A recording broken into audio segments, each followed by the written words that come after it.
In 1951, a healthy 22-year-old university student lay down on a comfortable bed, put on translucent goggles that let in light but showed no shapes, slid cardboard tubes over his hands so he couldn't feel textures, and waited.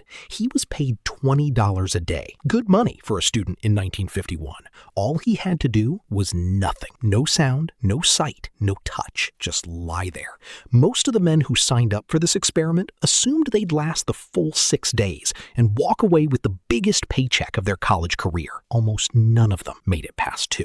This is the story of the experiment that proved something we still don't want to believe, that the human mind doesn't just get bored without stimulation. It starts to come apart. The man running the study was Donald Hebb, a psychologist at McGill University in Montreal. Hebb wasn't interested in relaxation. He was interested in a much stranger question, one the Cold War had made urgent. Reports were coming out of Korea and China about prisoners of war who'd been held in isolation, fed almost no sensory input for days or weeks, and who came out of it confessing to crimes they hadn't committed, parroting propaganda they didn't believe, sometimes unable to tell what was real anymore. Governments wanted to know how that was possible. Hebb wanted to know what isolation actually did to a mind, stripped of any coercion at all. No threats, no interrogation, just silence and darkness. He built a small padded room at McGill, soundproofed it, and started recruiting students. The setup looked almost luxurious. A soft bed, a private room, no physical discomfort of any kind. Food and bathroom breaks were the only interruptions, and even those were handled through a small hatch, so the subject barely had to interact with another person. Researchers watched from behind a one-way mirror and monitored subjects through intercom, mostly to make sure nobody hurt themselves. On paper, it was the easiest $20 a day a college student could make. In practice, it broke people faster than anyone expected. The first thing to go was time. Subjects lost track of how long they'd been lying there almost immediately. Some guessed they'd been in the room for an hour when it had been 6. Others thought days had passed in the space of an afternoon. Without the normal rhythm of light, sound, and other people to anchor them, the brain's internal clock simply stopped working. Then came the restlessness. Subjects described an itch they couldn't locate, a mounting need to move, to hear something, to feel anything other than the padded cotton under their hands. Many started talking to themselves out loud, not because they'd lost their minds yet, but because the silence had become unbearable in a way none of them had anticipated. Then, usually somewhere around day 2, the hallucinations began. They didn't start dramatic. A subject would report seeing faint dots of light drifting across the dark behind his eyes, or hearing a faint humming that wasn't there. Then, the dots would organize into shapes. One subject described a parade of squirrels marching across a snowy field, each one carrying a small bag over its shoulder, over and over, for what felt like hours. Another saw a pair of glasses floating in space, then dozens of pairs of glasses, then nothing but glasses.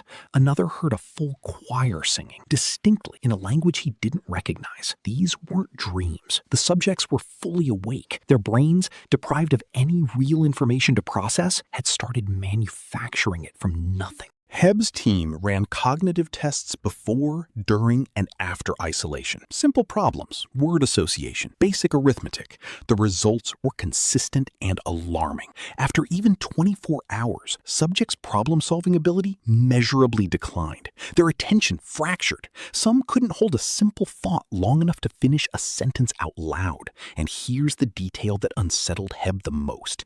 Many subjects, once released, were shockingly easy to persuade. He played them recordings of arguments for things like the existence of ghosts, arguments most of the men would have laughed off before the experiment. After isolation, a meaningful number of them found the arguments compelling. Their critical filters had been worn down by nothing more than the absence of input. No drugs, no threats, no sleep deprivation even, since many managed to doze on and off. Just silence and darkness had been enough to make otherwise sharp young men more gullible, more suggestible, and less able to think clearly. Almost none of the subjects lasted the full 6 days the study was designed for. Most tapped out somewhere between 2 and 4 days, unable to tolerate it any longer, even with the $20 a day waiting for them. Hebb published his findings, and the results rippled outward immediately, first through academic psychology, then more quietly through intelligence agencies on both sides of the Cold War, who read the paper with a very different kind of interest. That's where a Frenchman, 2 decades later, took the question somewhere Hebb's padded room never could. In 1972, a geologist named Michael Siffre descended into a cave in Texas called Midnight Cave, alone, with no clock, no calendar, no contact with the outside world beyond a phone line. He used only to report his waking and sleeping times to a team on the surface. He wasn't isolated from sound or touch the way Hebb's subjects had been. He had a tent, books, food, light. What he'd removed was time itself. No sunrise, no sunset. No way to know if it was Tuesday or if 2 weeks had passed. He planned to stay 6 months. Siffre had done a version of this before, in 1962, spending 2 months alone in a glacier cave in the Alps as a young man. And even then, his sense of time had drifted badly. He'd guessed the date wrong by nearly 3 weeks when he emerged. But the Texas cave in 1972 pushed the isolation further and longer, and the unraveling was worse. Within the first month, his sleep-wake cycle stretched from 24 hours to something closer to 48. He'd stay awake for what felt like a normal day, then sleep for what felt like a normal night. But on the surface, 36 or 40 hours had actually passed. He didn't know it was happening. To him, every day still felt like a day.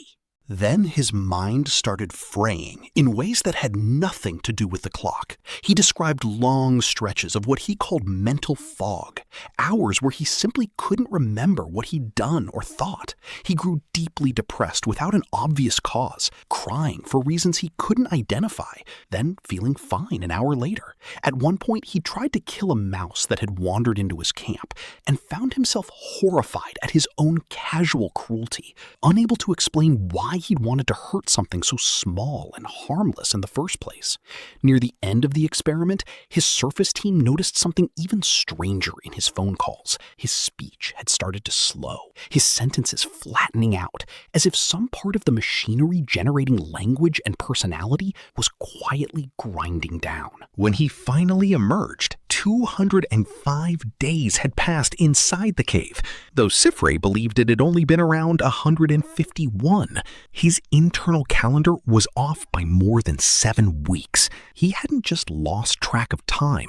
Something in the architecture of his mind that depended on external rhythm, on sunrise, on other people, on the ordinary friction of a normal day had partially stopped functioning, and it took him months afterward to feel like himself again. Put Hebb's padded room next to Siffre's cave, and a pattern starts to surface that neither man could see fully in his own lifetime. It isn't only pain or danger that damages a mind, absence does it too. A total absence of sound, of light, of touch, of time, of other people doesn't create peace. It creates a vacuum. And the brain, which evolved for 300,000 years expecting a relentless stream of sensory information to process, can't simply idle in that vacuum. It starts generating stimulation on its own. Phantom sounds, hallucinated shapes, a warped and unreliable clock, a mind more willing to believe whatever it's told.